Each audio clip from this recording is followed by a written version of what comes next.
भक्तों राम राम राधे श्याम। भक्ति भाव विद रेणु रस्तोगी चैनल में मैं आपका स्वागत करती हूँ। तो जिन जातकों का आज जन्मदिन है उन सभी को हार्दिक शुभकामनाएं, और जिनकी मैरिज एनिवर्सरी है उन सभी को भी हार्दिक शुभकामनाएं। तो आशा करती हूँ कि आप सब कुशल मंगल होंगे। तो आप सभी को धनतेरस की हार्दिक शुभकामनाएं और दीपावली की भी बहुत ढेर सारी शुभकामनाएं। तो आज की वीडियो रहने वाली है कि धनतेरस पर किसकी पूजा की जाती है और किसके लिए की जाती है। तो वीडियो शुरू करते हैं। तो ये आप सबसे पहले धन्वंतरी जी के दर्शन कर लीजिए। ये आयुर्वेद जो है इनसे ही प्रख्यात हुआ है। आयुर्वेद के संस चलाने वाले और या मतलब रोगों को सही करने वाले, असाध्य रोगों को दूर करने वाले, आयुर्वेद का प्रचार करने वाले ये हमारे हैं धन्वंतरी। तो ये कहाँ से प्रकट हुए हैं? तो भक्तों ये प्रकट हुए हैं समुद्र से प्रकट हुए हैं, और इनके साथ साथ लक्ष्मी जी प्रकट हुई हैं। जब समुद्र मंथन हुआ था, दैत्यों से लड़ाई हुई थी, तब सबसे पहले अमृत का कलश लेकर धन्वंतरी निकले थे। तो धन्वंतरी का संबंध लक्ष्मी से है, और इस बार शुक्रवार को पड़ रही है धनतेरस। तो धनतेरस कब है? तो नवंबर में धनतेरस शुक्रवार के 10 तारीख को पड़ रही है। तो हमने धन्वंतरी की पूजा करनी है। तो हमने पूजा कैसे करनी है? तो सबसे पहले हमने क्या करना है, एक आसन बिछा लेना है पीला। मैंने चौकी पर आप पीला आसन बिछा लें, वहाँ पर आप लक्ष्मी जी को विराजमान कर लें और ये कुबेर यंत्र को विराजमान कर लें। तो मैंने इसको गंगा जल से पवित्र करके और साफ करके और छींटा लगाकर इन सबको विद्यमान कर लिया है, और भगवान शंकर को भी कर लिया है। तो भगवान शंकर ने हलाहल विष धारण किया था, जो समुद्र में विष निकला था, तो उसका पान भगवान शंकर ने किया था। तो इसलिए पहले गणेश जी की पूजा की जाती है। मतलब उनको छींटा लगाकर उनके तिलक वगैरह कर लिया है मैंने, और यहाँ पर सभी को विराजमान कर लिया है। आपके यदि लड्डू गोपाल जी हैं तो आप उनको भी पधार लें। तो मैंने अपने लड्डू गोपाल जी को और राधा रानी को भी यहाँ पीला आसन देकर चौकी पर पधार लिया है। तो इन सभी को पधार लिया है, और अब आप इनके दर्शन कर लीजिए सभी के।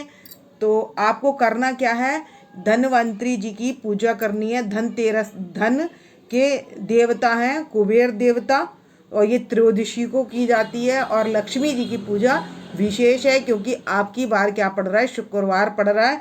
तो लक्ष्मी जी के भोग के लिए आप बना लें, खीर बना लें, और कोई भी मतलब मीठा केसर वाला ले लें, रसमलाई वगैरह। अगर आप खीर नहीं बनाते हैं तो आप रसमलाई वगैरह कोई सा भी मीठा भोग के लिए ले सकते हैं।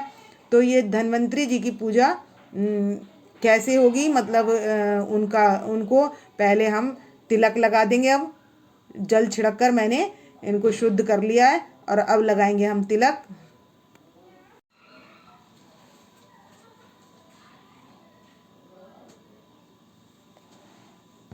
तो हम सभी के लगा देंगे यहाँ पर तिलक। सबसे पहले हम गणेश जी के लगा देंगे, और माता पार्वती के, और शंकर भगवान जी के, और धन्वंतरी के, और ये है कुबेर यंत्र। तो हम यहाँ पर भी सभी के तिलक लगा देंगे। नवग्रह वगैरह सभी हैं इसमें, तो इन सभी पर हम तिलक लगा देंगे। और मैंने इनको दिया है चावल का आसन, और राइट हैंड में कर लेंगे हम कलश की स्थापना। तो ये कलश है, इसमें मैंने, आप आम के पत्ते या अशोक के पत्ते लगा लेना। मैंने इसमें जल डालकर और गंगा जल डालकर इसमें एक का सिक्का, सुपारी, लौंग और हल्दी की गांठ, ये डालकर मैंने कलश की स्थापना कर ली है, और यहाँ पर इनको पधार लिया है। अब हम इनको पहनाएंगे फूलमाला और वस्त्र।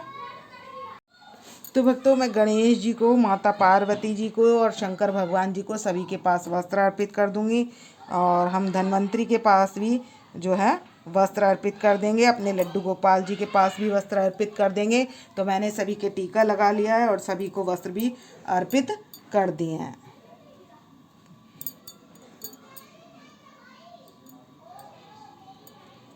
तो मैंने सभी को वस्त्र अर्पित कर दिए हैं।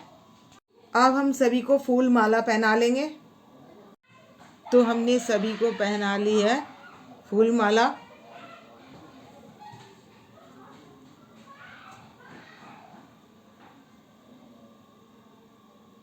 तो भक्तों, हमने कलश के पास भी फूल माला अर्पित कर दी है। और तो हमने क्या क्या लाना है धनतेरस वाले दिन? तो भक्तों, एक तो हमने लाना है झाड़ू को, और झाड़ू की पूजा भी धनतेरस के दिन की जाती है। झाड़ू लाना है, धनिया लाना है, जो साबुत धनिया होता है जो हम सब्जी में डालते हैं, वो साबुत धनिया भी।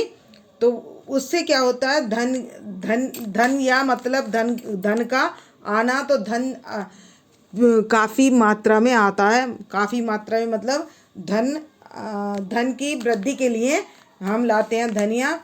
तो सेंधा नमक या आप कोई सा भी जो नमक यूज़ करते हैं आप वो ला सकते हैं।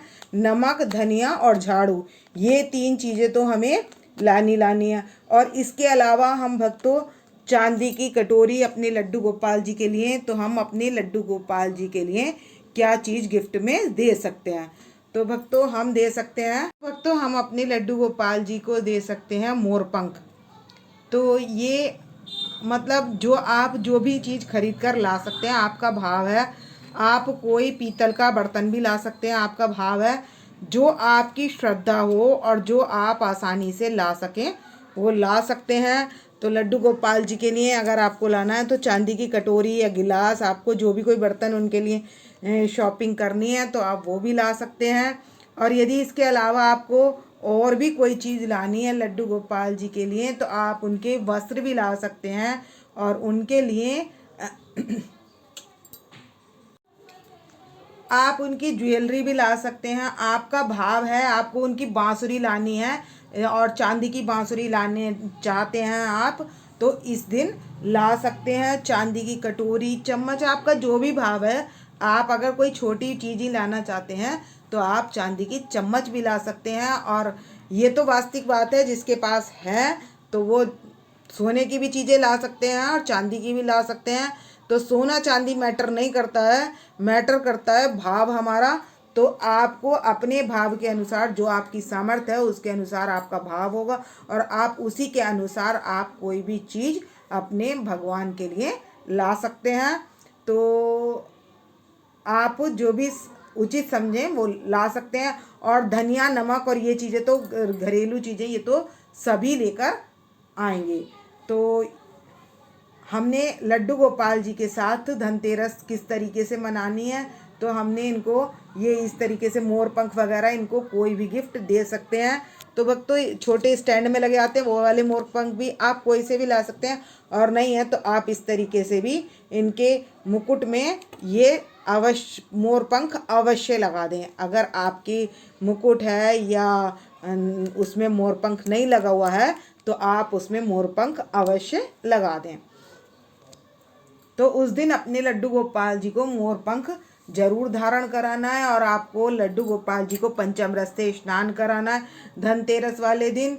और अपनी राधा रानी को भी अच्छे से तैयार करना है। और जुगल जोड़ी सरकार है आपके यहाँ, सालेग्राम है आपके यहाँ, जो भी हैं, जो भी विग्रह है, आपको उनको अच्छे से तैयार करना है तुलसी पत्र वगैरह लगाकर। और इसकी त्रयोदशी की पूजा शाम को की जाती है। तो शंकर भगवान को पर त्रयोदशी की पूजा शाम को करते हैं।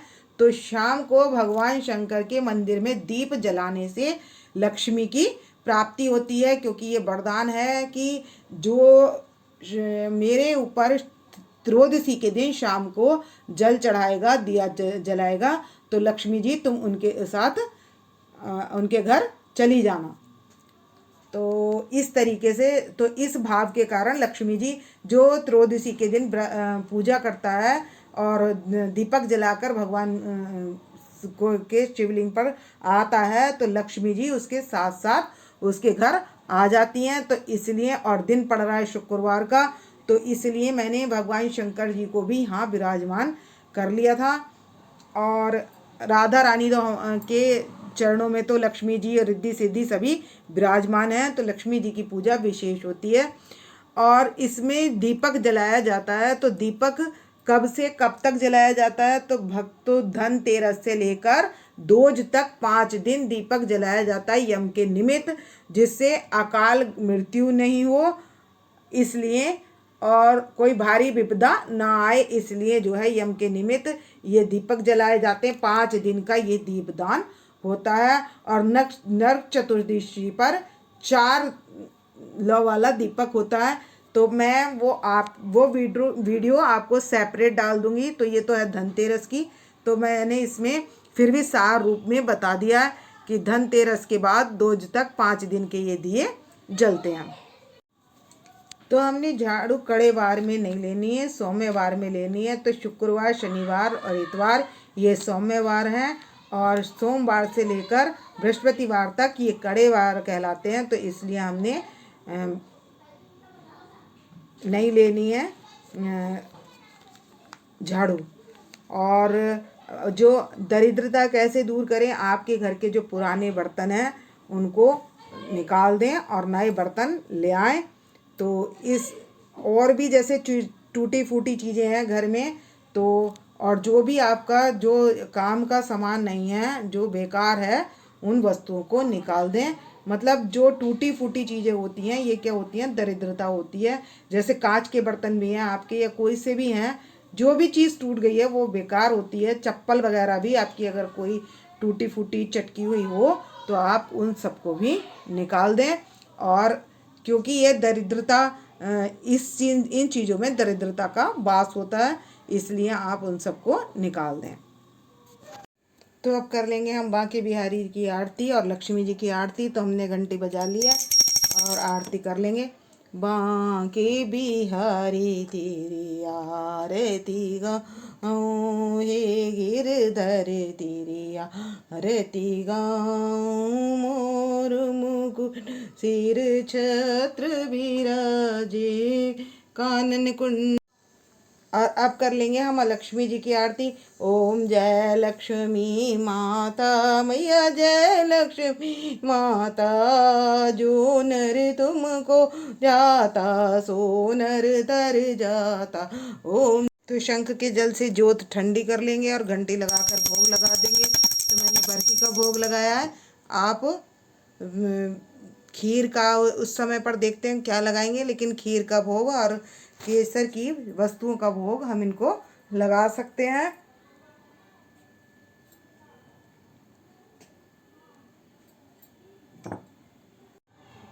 तो जोत ठंडी करने के बाद हम सबको भगवान जी को दे देंगे, सभी को, और अपने घर में सभी जनों को दे देंगे। और इसके बाद हम कर लेंगे क्षमा प्रार्थना। जैसे भी हमसे कोई त्रुटि रह जाती है तो उसके लिए क्षमा प्रार्थना कर देंगे। और तो भक्तों इस वीडियो का करूँगी मैं यहीं पर एंड। यदि आपको मेरी वीडियो पसंद आए तो प्लीज़ लाइक करें, सब्सक्राइब करें और शेयर करना ना भूलें। भक्तों राम राम, राधे श्याम। और कमेंट्स में आप हाजिरी लगा सकते हैं।